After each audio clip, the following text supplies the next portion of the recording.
You're watching the award-winning GHS-TV, a nationally recognized student television station.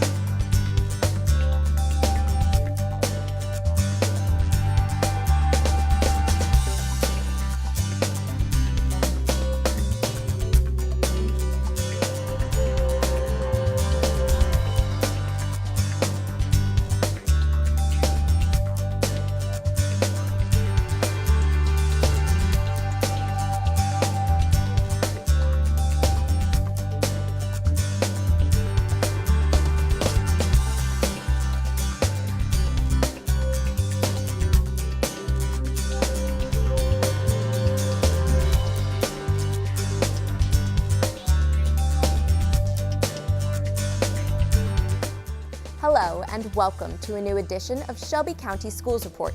We're coming to you from the studios of Germantown High School Television on the Germantown High School campus. I'm Raina Katko. And I'm Rachel Christofferson. Each month we highlight various people, programs, and events making a difference in our school system. In this month's Faces of SCS, we highlight Kevin Malone, principal of Bellevue Middle School. Parents will want to stay tuned for today's SCS Focus. Executive producer Allison Long is joined by a representative from Shelby County Schools Education Foundation. They will discuss the support the foundation gives to SCS schools and the upcoming Race for Education. Later, we'll travel to Kingsbury High School, where they are growing health and entrepreneurship with the help of a unique program. Then we'll go north to Craigmont High School, where they've seen success with a program called SHAPE. But before we get to all that, we want to introduce you to our School of the Month, Geeter K-8. This year it merged with Manor Lake Elementary and entered the Whitehaven Empowerment Zone. We visited the new school to see how the transition was going. On April the 24th, Shelby County School Board voted to merge Manor Lake Elementary with former Geeter Middle. What did we start with? So it's a new experience. It's a new experience for the faculty, it's a new experience for the administration, and it's definitely a new experience for the students. What were some of the words that the author used to describe these toys? I used both. I love the diversity of learning that's going on in the building, because a K-8 school, really you have three different schools. You have a K-2 school, you have a 3 through 5 grade school, and you have a 6 through 8 grade school. The content is very different, the learning is very different, and you have to be up on that for them to be successful. 60 seconds. Who's got me? Who's got me? A lot of people think that it's a K-8 school. Oh, I mean, I want my children there. But our children, they don't always blend together. There is a K through 5 side and there is a 6 through 8 side. And so those students are separated most of the time, but then they come together when it's necessary. The older kids give our younger kids a great model to follow. The younger kids give the older kids a great model to follow when it comes to energy and enthusiasm. And honestly, for a principal like me, it does my heart good to go into those lower grades sometimes, because they're always so excited, you know, even when they're not doing what you want them to do, but they're still so excited and lovable. So it's just leading a great energy in the building. Patterns when I walk, patterns when I talk, patterns in my brain, patterns down the drain. I like Geeter because the teachers are willing to help you learn, and they really seem like they care about every student in the school. It's fun. You can learn a lot of stuff. You can do a lot of stuff. We work together, we play together, we are a family. You said it right. High five. I would say I'm more like a second mom / teacher to my students. I like my teachers because they're helpful. We care about them. We definitely build a better culture in this school and a climate where they feel comfortable. Make me a race car. We have an extremely dedicated staff here. It is so amazing how much time they put into this place. In all of my years of education, this is the most dedicated team I've ever worked with. There's nothing wrong with that. I just want to know your thinking on why you picked that type of thing. Geeter has changed my life. I wanted to follow my children. I wanted to make sure that when my children hit this building, that they knew that they had some support and that they were going to experience some things that they had already experienced and get a feel of some other things. A lot of people think that our children in this area are not intelligent or they're not smart enough to be successful. It's because of the absolute horrible things that they have to deal with in their lives on a daily basis. Order of magnitude was the what? Same. Beautiful. If we can catch them at these young ages, we can equip them and make them ready. By the time they hit the 9th grade, they will have a successful life. All right, can we get a Wellness Wednesday? Our children in this area, and a lot of children in Shelby County, they face a lot of adversity. So what we've decided to do as a school is to dedicate one day every single week to their development, their social and their emotional development, and that's what Wellness Wednesday became. So you need physical activity along with fruits and vegetables. They go to different teachers and talk on various subjects, making them not afraid to share, tell someone, or ask questions around the school to any adult or any other peer. Children in the beginning, they were like, okay, Wednesday, we don't have to go to class as long. But now they actually ask, what's the topic? What are we going to talk about this week? We talk about bullying and stuff that goes on in like life that can help you out. So it helps kids like not be depressed or, you know, like have anxiety over school. Right, it's your list of good behaviors on the chart. If we can equip them to first identify what they're feeling emotionally and what they're dealing with socially, and then equip them with how to deal with it, again, by the time they leave here going into high school, they can really run the world. There are not a lot of neighborhood schools left in Shelby County. In fact, what used to be the suburban schools have become more of the neighborhood school, meaning the kids who live in that area, that's where they go. What we're doing is we're just wrapping a fence around the community and we're building it up, because one thing that we firmly believe in the empowerment zone, gone are those days that the community supports the schools. We as schools are bounded together so we can support our community and make it strong. 2018 marks Principal Kevin Malone's 15th year at Bellevue Middle School, but his dedication to the school goes far beyond the job. That is why he was one of the nominees for this year's Shelby County Schools Principal of the Year honor. People here at Bellevue, we are family. Everyone here supports you. It kind of feels like your home. Everyone knows how the school runs. We know what's acceptable, what's not acceptable. To be the principal at Bellevue Middle School really is a blessing from God. Kevin Malone is one of those principals that knows every child by name. The girl you had playing goalie is incredible. Yeah, Hannah, it's her first year. Wow. And not only does he know their names, but he knows about their families, their schools they came from, how they're doing in school. You both will love Bellevue. My son and my daughter both went to Bellevue. One thing that he prides himself on is making middle school a great place, a safe space for students. I choose to be here at Bellevue because it's so great working with my colleagues, my co-workers. He treats every teacher like their brother, sister, child. He is a friendly individual, but at the same time, he can be hard when necessary, but he is not overly hard when it's not necessary. Guess what I was about to do to you this morning? I was with Mr. Fulton, and we looked at your RTI and the map scores. He's strict, but he's nice. He's strict in a way to the point where you know what to do, when to do it, how to do it, and yet he still coaches you through it. Where was he born? Nigeria, boy. And where is Nigeria located?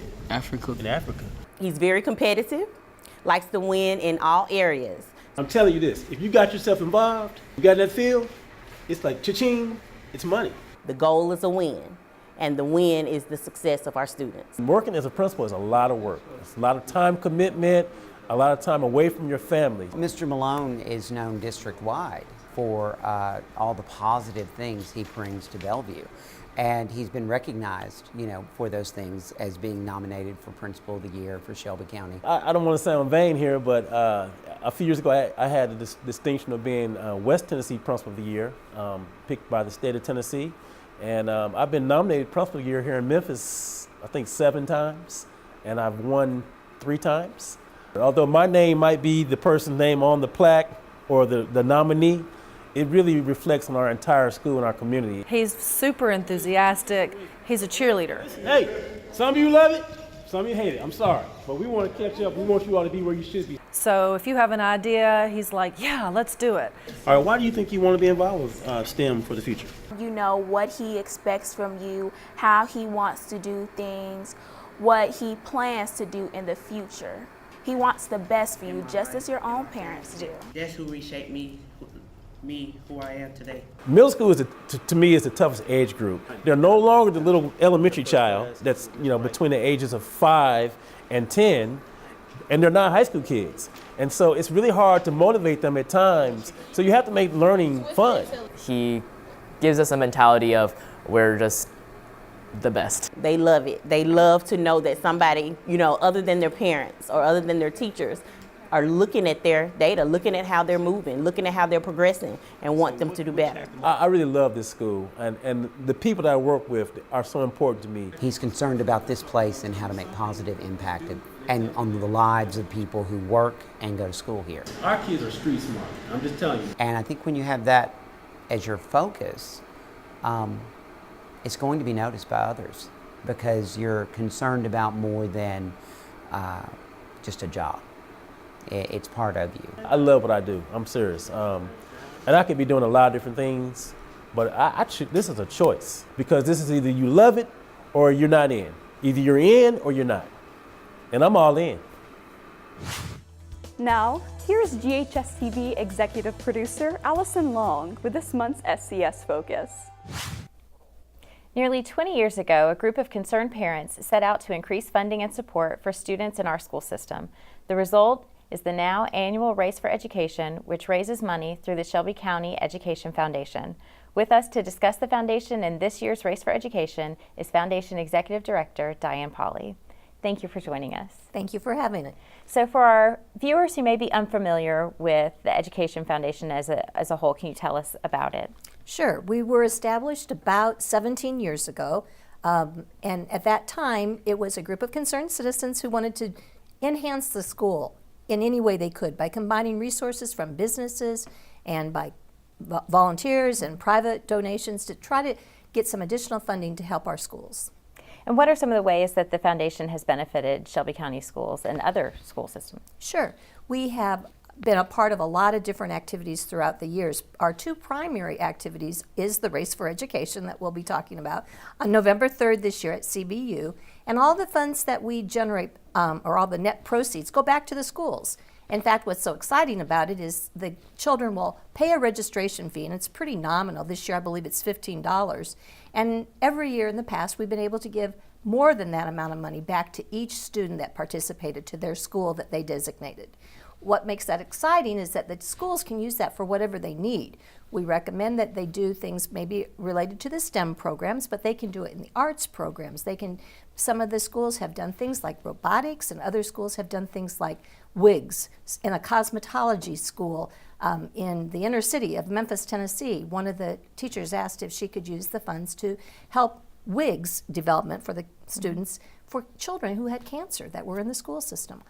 We were really excited to do that. There's been arts contests. We still do an art contest with our race. There's a lecture series that we've had in the past that was a very successful Mr. Mitchell, who was a past superintendent, I believe, of the school system. He granted some funds that we use for a lecture series. And then also every year we have a major gala. We sometimes call it a non-gala because we don't ask people to dress up real fancy, but we honor various what we call champions of education. Great. So you said the Race for Education this year was November 3rd at CBU. Can you tell us more about the details of what actually happens during the Race for Education? It will begin at 9 o'clock, and we're also combining it, as we've done for the last 3 or 4 years now, with an expo, a health expo. This year we're focusing a lot on pre-K, but we're going to have a lot of various organizations in our community come together to share what they're doing and how people can get involved in those also. Hopefully we'll have health department, maybe be able to give flu shots.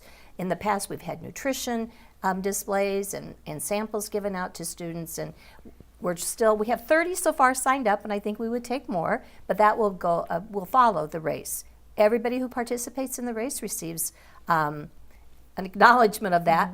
There will be medals for the winners, and sometimes we are able to provide additional gifts too for those winners. So it's really an exciting time, especially the younger children for their first, medal around their neck, and it's really neat. All ages are able to participate? All ages, and we hopefully will be able to have divisions, younger ages again this year as we've done in the past, so that the children won't be competing with 0 to 18. Right. So that is our intent. So if we have individuals who are watching right now, or communities, community groups, organizations that want to be a part of this race, either as volunteers or as part of the expo, what would you recommend that they do? They can go online to register. It's www.races online, Race for Education.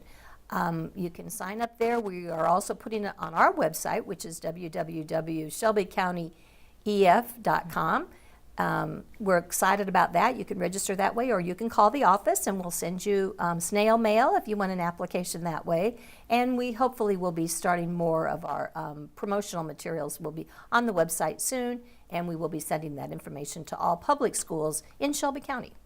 I was looking on the website earlier, and there's a lot of, it's very easy to navigate, and a lot of information, and I saw some scholarship recipients. Can you tell us about the scholarships and grants that are available through the foundation? Sure. Right now the scholarships have been given by Mayor Luttrell. He has an annual golf tournament in the last 3 or 4 years, 4 years I've been involved with it, and he grants us he gives us the money, and then we actually look at the applications. Every child who has a parent that works for the Shelby County government is eligible. And I believe we had 38 applications last year for 6 of those scholarships, which actually, because they were so good, he added 2 more. There were 8 scholarships given last year. So, and as far as the teacher grants, all the proceeds that we make after we give the schools the money back, a rebate, sort of refund, those teachers are allowed to use those for their classroom grants also, but then we have additional monies that we raise either from the gala or some additional from the race that we then will send out a request for proposals for any teacher to ask for a classroom grant. And they have ranged, we usually have a cap of between $12 and $1,500, and people, it's very simple for them. And last year, I believe we had 12 different schools that received those grants, and it's all based on how many people we can get to come to that race, and then again, some of the funds we get from just sponsorships in general. So it's exciting. There's nothing greater than seeing kids that had a part of that and doing some acting program or something, and then inviting me to come and see them. And it's been a great experience, and makes teachers happy. Teachers know what they need in their classrooms better than we do, so it's really neat to see their innovation. Yes, it sounds like you stay pretty busy during the year. What are some other activities or things on the horizon for the foundation? Well, I didn't mention that one of our major areas of focus now is pre-K. We administer 20 pre-K programs with Shelby County government funding. 20 additional programs for, as I'm sure you are aware, the importance of pre-K education. Studies are showing that if we can just get those children to have those experiences before they enter kindergarten, their success rate is so much greater. So there is a consortium in our city of early education concerned organizations and people that get together quarterly, and we discuss ways that we can enhance some of the pre-K programs. So we're doing a lot of focus on that. Administering that grant, of course, has responsibilities that I have to do and send out requests for additional funding for some of their programs also. Mm-hmm. So that's one of my major issues or concerns right now. Well, Shelby County is very fortunate to have you as the Executive Director of the Education Foundation, and thank you so much for making time for us today and for doing all that you do. Anytime, anytime. We're really excited to be able to help the students in our community. We are all dependent and contingent upon their success, so thank you. Thank you. Now, here's Raina Katko with the Program of the Month. Students at Kingsbury High School spent the summer working in the school's learning garden, growing produce and coming up with a business plan. The result was Shelby County Schools' very first student-run farmers market. We were there as the students showed off their prized produce. That one's good, and see how it's like trying to ripen. So we're in a food desert, and so we are trying to teach students how to grow their own food, how to enhance their nutrition, how to prepare fresh food, as opposed to, let's say, junk food you would get at a nearby store. A lot of times our students go straight from the classroom into a house, playing on the phone, playing a video game. Here we're outside, we're getting sunlight, we're seeing things we don't normally see in our neighborhood unless their grandparents had gardens. My dad got me into the garden club. Like, I've been gardening for years, but he wanted me to get involved into gardening. This one's hot and peppery. I really, a few years ago, wanted to start a school garden because I felt like children in the city didn't have the exposure to children that suburban areas had. Small serving size. Now this one's a little underripe still, but this one's perfect. So I really wanted to have a school garden here at Kingsbury so children at least had access to growing their own food. We've grown cucumber, melons, lots of melons, peppers, tomatoes, peas, beans. This is the best looking one right here. You can try it. Is it good? It tastes like tomato. Our students like working in the garden. They enjoy it. They like getting their hands on things. They actually like getting dirty. They enjoy watering, picking, even pulling weeds they think is fun. So they really enjoy all aspects of the garden. Oh yeah, I'm definitely enjoying the garden club. Some of them kind of naturally slip into certain jobs. Like a few students are very, very good at knowing what to water and when to water and how to water. So they're in charge of that. Some students are very, very good at harvesting, when to harvest, what to leave. They want to participate, get their hands in the dirt, have something to do after school. We've gone from just a few beds to having a greenhouse, extra beds. We're now raising things in containers. The students are protective of what they've grown and they appreciate what they see growing, and the other students on campus that are not involved, they're respectful of what we're trying to produce here on campus for everyone. Do y'all have a garden here? Yes. All of it. It's in the back. This is the first Shelby County Schools Farmers Market. It's sponsored by Big Green Corporation. We've been working with the school all summer, helping the teachers and students be really engaged in their learning garden. And this is the culminating event to have a farm stand to give the produce away to the community. The farmers market has certainly helped us in many ways. I feel like it's bringing natural food to the community because there's not really that many close supermarkets with fresh food these days. And I feel like this will help people. This is the very first one that we've ever had, ever. We're hoping to learn from it and maybe have some more in the future. Another benefit of the garden is beautification of a schoolyard. The gardens are providing an element of beautification to the schools. School staff and faculty that often spend time in the garden. I am working with the kids. As soon as I got to campus 3 years ago, I saw all the beds and I was very excited. I just found a meeting and immediately got involved. Gardening's just a personal hobby of mine. It's a passion. I'm a science teacher here at Kingsbury, and it's just something I wanted to share with students to pass on to them so that they can choose to garden or not to garden, whatever they decide. I'm not sure about that being my actual career or anything, but I'm sure that it will actually just help me. Well, I think it's going to look good on my resume. It's going to look good on a college diploma, and I know how to actually garden now. The Schoolhouse Adjustment Program Enterprise, or SHAPE, aims to reduce the number of Shelby County school students sent to juvenile court, and it's working. Since the program was implemented 10 years ago, SCS has seen the number of students sent to juvenile court reduced from 1,000 a year to 18. Here's more about the program's success. All right, y'all, welcome to SHAPE. All right, listen here. How was the day? How was y'all day today? Anything happen? Anything happened inside? No. Any fight took place? Anybody heard any fight? None of that? None of that took place? The reason for me being in the SHAPE program was because I got to fighting. I'm in this program for fighting. You know, they're afraid, they're confused, they're trying to show somebody that they're tough. Look at the sauce around the mouth. Miracle, did you eat his wings? No, I didn't touch it. And before you know it, you got a fight going on. We want to prevent things before it even happens. Think about the person you were beefing with before it even happened. What we were able to do is to work with our partners Juvenile Court, the DA's office, public defenders, law enforcement, and we were able to reach an agreement. We could handle misdemeanor offenses on school property by referring students to the school-based diversion program. I'm very afraid to go to juvenile. There's nothing there for me. So it's gonna cause you to react. Yeah.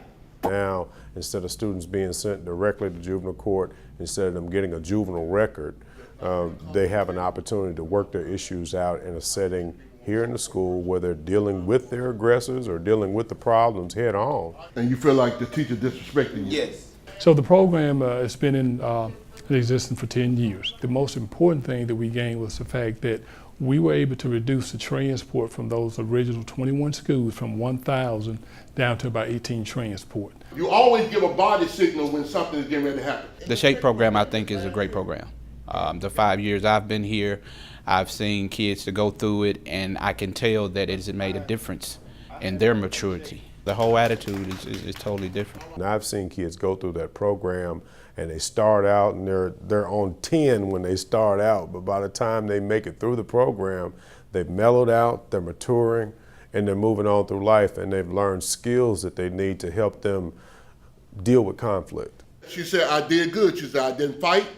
She said, the girl wanted to fight me, but I would not fight her. This is how the program came about, was a need to help keep kids in school, help them get an education, and understand that, yeah, you're gonna make a mistake somewhere down the line, but it's something that you can recover from and move on. Being irritated is more of a thought. It's a feeling, but it's not going to enrage. Yeah, it's not going into a rage. The curriculum has 3 components to it. The first one is social skills. There is a right way to make a complaint, and there is a wrong way to make a complaint. And then we deal with anger management.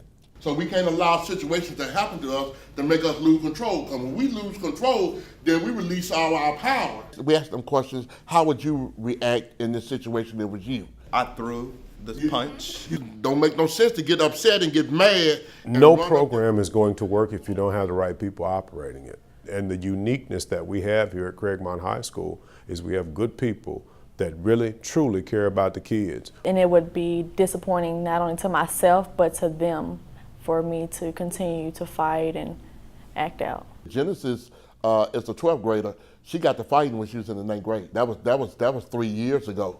And so she has not been in any type of fight since then because she knows what I expect out of her. I don't think I would have changed if I wasn't in the program. I can tell you that over 72% of our kids finish the program. Only about 19% drop out of the program. Our recidivism rate is around 19 to 20%. So that tells us that we are doing something, that there is success behind what we are doing.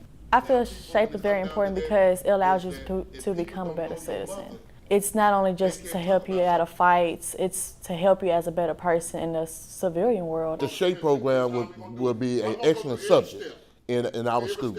I think it will help prevent our kids from making some of the decisions that they are making now. When you have something to offer, then you offer it to the kids. And so this is my passion. This is why I developed this program along with my partners.